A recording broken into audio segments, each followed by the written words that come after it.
Well, while driving down here in Baja, we hit a rough patch of road and then suddenly we lost hydraulic pressure. And then when we stopped, we realized that our slides and our hydraulic jacks weren't functioning at all. But we've got a plan to get it fixed and get back up and running. So I'll explain to you actually what happened and what our plan is to fix it, and then we'll get it done. Hopefully all will be back to normal again.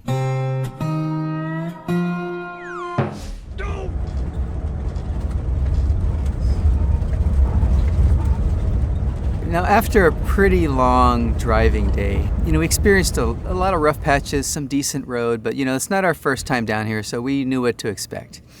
But we stopped for gas before we pulled into where we're at now, just to top it off. And then while I was filling up my gas tank, I noticed that the slide outs, the main slide and then the bedroom slide, were sticking out about an inch or an inch and a half or so. So I'm like, oh, that's odd. We must have lost pressure somewhere along the way.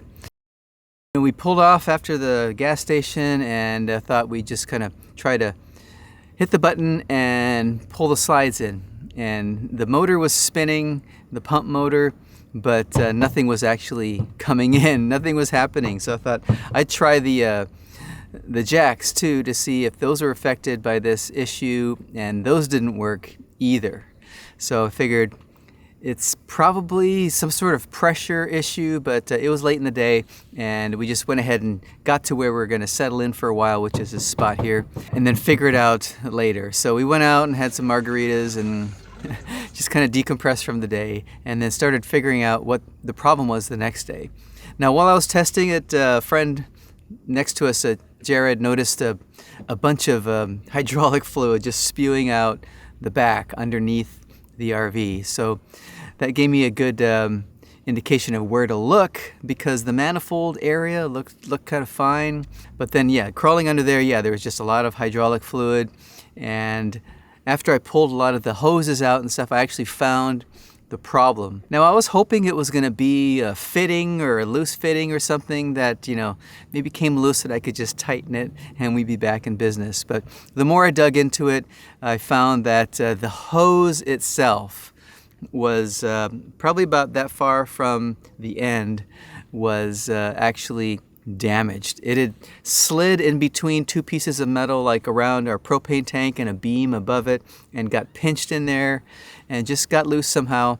And the banging and up and down actually pinched the hose and created a leak. So that was the problem. These are really high pressure hoses, but we thought maybe we could patch it somehow. So we had some things like fuel lines and other clamps and things that we thought might be able to cover the outside, and we can really clamp it down and maybe slow the leak a little bit and be able to pressure the system. But at the end of the day, it didn't really work. These high pressure hydraulic systems, they can generate like 3,000 PSI or more, so really high pressure. They're all pre-made hoses by HWH. It was 412 inches long, so it's a continuous hose that goes all the way from the back to the manifold. Our next approach was, could we get it fixed here? I kind of realized that the fittings, they're kind of these swage fittings, requires a special tool, and I'd have to remove the whole hose to do that. And I figured in order to do the repair correctly, so that I felt comfortable throughout the rest of the trip, I'd need to get the correct hose with the correct fittings. So I decided to contact somebody in Elkhart, Indiana, an HWH repair shop, and they were able to make me a hose actually pretty quickly. And then to get it here, there's some friends of friends that were in San Diego, had it shipped to their house, and then they were able to bring it down here, and so now we have this perfect hose that we can go ahead and install and replace. So here's the new hose, and it's actually an HWH hose, which is nice to actually have the right hose. And I also ordered some fittings. You can see here, I just already attached them to the end, but I have a hose to hose fitting, and I got a couple of these so I can connect two hoses together, and that might help pulling it through. And also some of these caps. So with the caps I'll be able to cap off the manifold and cap off the end of the hose, cap off the other end, so that while I'm moving the hose around, it's not going to be leaking fluid all over the place. But I'll try to capture as much of the fluid as I can so I can return it back to the manifold when I'm all done. Before I fish the hose through though, I want to put this wire loom stuff on it. Now this came from the old hose that was already installed, and I removed it, and I'm just going to put it on this before we install this hose. So yeah, it's going to be a lot of crawling underneath the RV, pulling stuff around, and then when I'm done I'll be able to get it reconnected. But before we do all of that, I want to depressurize the system by releasing all the pressure on the valves on the manifold. So before I start disconnecting stuff, I need to make sure that all the pressure is out of the system so nothing's going to come squirting out. We got 4 valves for the jacks, and then we've got 4 for the slide outs as well. So the 4 valves here for the jacks, have that lever on there so we can twist them off, but the 4 valves for the slide outs actually have just this 1/4 inch little nut on the end that you kind of back off a few turns, and that should release the pressure there. I'm not expecting there to be a lot of pressure in here since there was a leak, but I at least want to get it released just in case there is any and help minimize the amount of fluid, especially when I disconnect it here from the manifold. I'm not sure what's going to be behind that since it's sitting kind of at the bottom of the reservoir. Okay, well I'm going to go ahead and loosen the bad hose from the manifold and also in the rear where the leak is, and for that need a 5/8 inch wrench.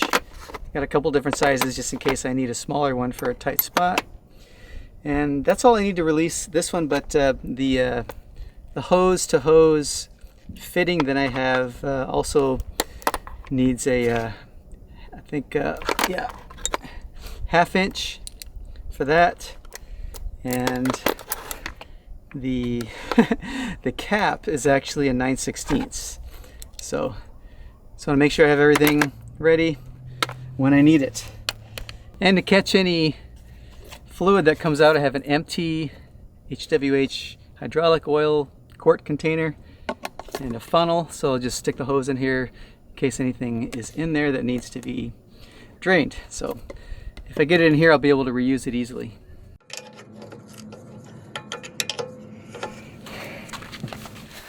All right, well, no fluid came out on that side, which is a good thing. I wasn't sure what to expect there, so now let's disconnect the fitting in the back.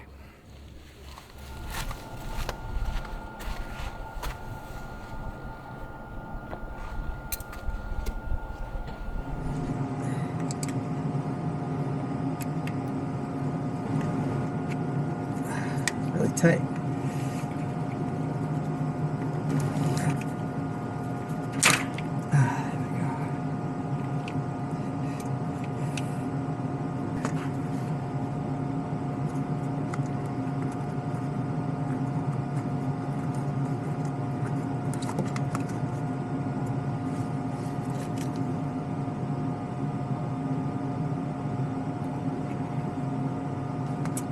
Nothing really. All right, let's plug that guy.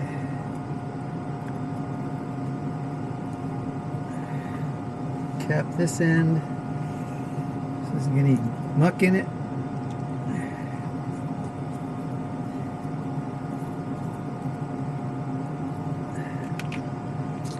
Okay.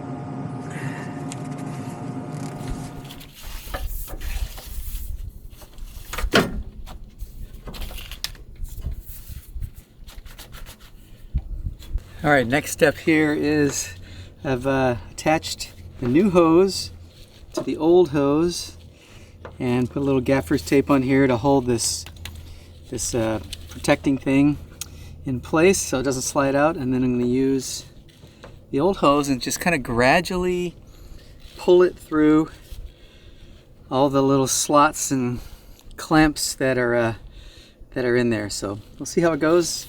Just kind of gradually pull this into the other side.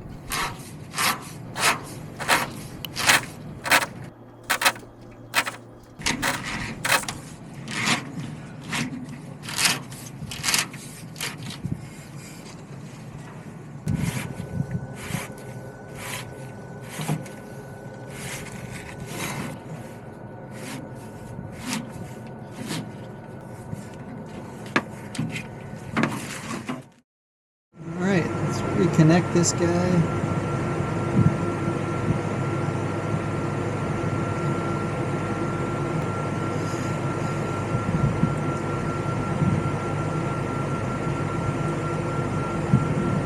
Just threaded just right.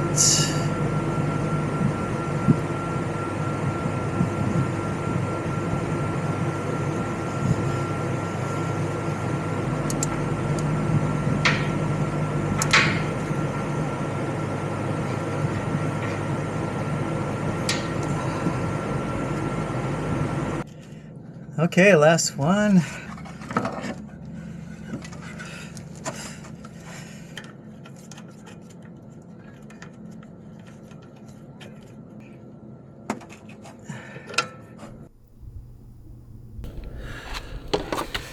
Well, it's down to the moment of truth.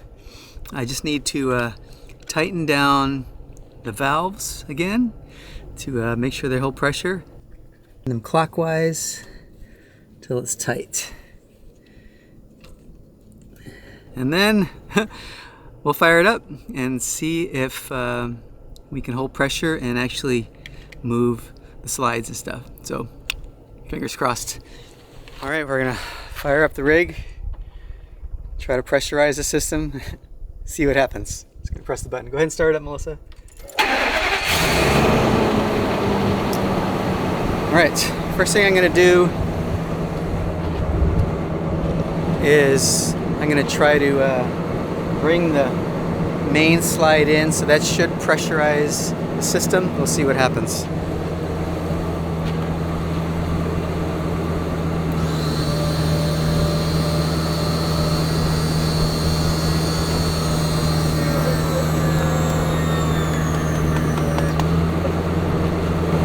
All right, it worked. I'm gonna do a quick check on the front and the back, make sure there's no leaking. Okay, so far so good. I'm gonna open the main slide.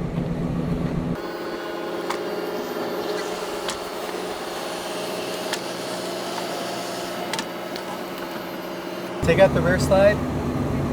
Yeah. Okay, Melissa's opening the rear slide. Then we'll bring them back in and then we'll do it again.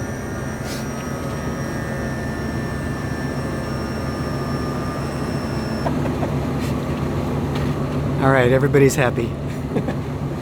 Okay, so far everything's working good. I'm gonna go ahead and bring them back in, and then we'll check the hydraulic fluid level, and then we'll put down the jacks, and I think we're good to go.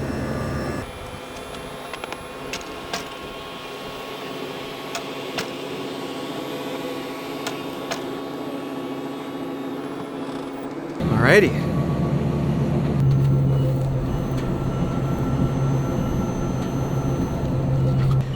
We are in good shape.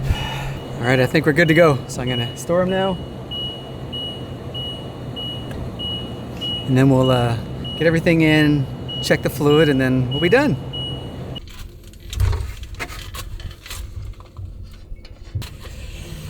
All right, it's a little bit low. That's not reading on the little dipstick here, but I can see the top. I just need to put a little bit more in.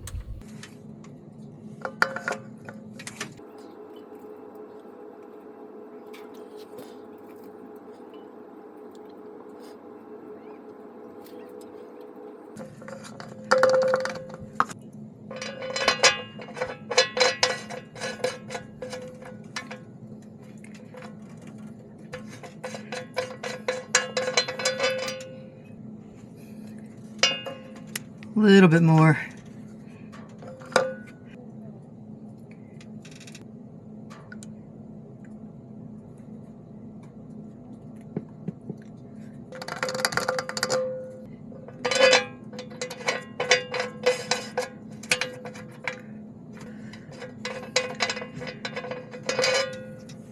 Okay. We're good. We just wanted about an inch down, which is what it is. Okay, good to go. I'm just gonna tighten it just a teeny bit. That's it. All right, so let me show you the bad section of hose here. You can see I cut away some of this outer shielding, but yeah, it was leaking like a sieve. You can see where it was pinched here, and it would just bend, and then there's a little, probably a crack on the either end, and yeah, it was just spewing hydraulic fluid. I even found another, like a pinhole here. It was like squirting out. Yep, there's the culprit. You know, thanks to some friends like my friend Jared over here, you know, it's great brainstorming and coming up with some ideas. But yeah, the whole hydraulic system was something that really intimidated me when we first got this rig. But you know, having fixed a few things on it already, like you know the hydraulic pump motor earlier, and then now the whole slide out mechanism with the hydraulic lines and the valves, I'm getting more and more confident that I can take care of these issues if they come up again. So hope you got something out of this video, and let me know if you've had similar problems and if you've got any more tips to do this sort of thing. But take care, and I'll see you in the next one.